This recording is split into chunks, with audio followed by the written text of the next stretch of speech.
G'day guys, Russell here. In this video I want to show you the little maintenance icon that appears at the top of the screen in the Xpeng G6.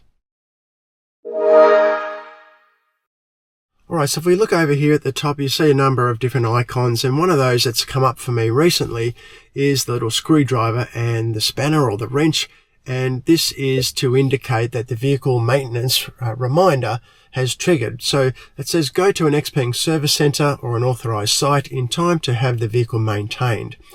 So if we go into the settings here, on the first option you'll see vehicle, and if we scroll down a little bit you'll see the number of kilometers that have been traveled. Now, since we purchased the vehicle almost 12 months ago now, we've done a total of, let's call it 13,000 kilometers. So obviously we're not using the car a whole lot.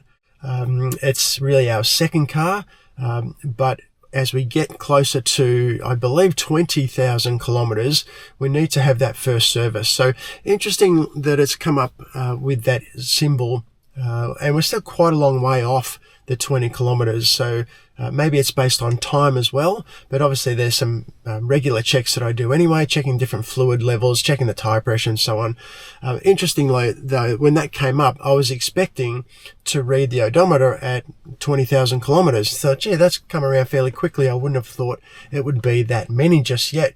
Now, in a regular vehicle, you tend to see the odometer reading in the driver display. So you're always looking at it, always aware of what sort of kilometers you may have done. But in the Xpeng G6, you don't really see that unless you go into the settings and have a look at what your odometer reading happens to be. So it's not always front of mind. So anyway, again, I'll check the manual again just to make sure I'm right on that, but I think it's 20,000 kilometers for the first service. About 13 now, so a little way to go. But interesting again that this symbol comes up to let you know there might be time to do some vehicle maintenance. Alright guys, just wanted to share that with you. That little symbol's come up for the first time for me, so I thought I'd record a quick video to share that in case it has or hasn't happened for you. You might have a bit of an idea of what it means. Alright guys, I hope that's helpful, and as always, I look forward to seeing you in the next video.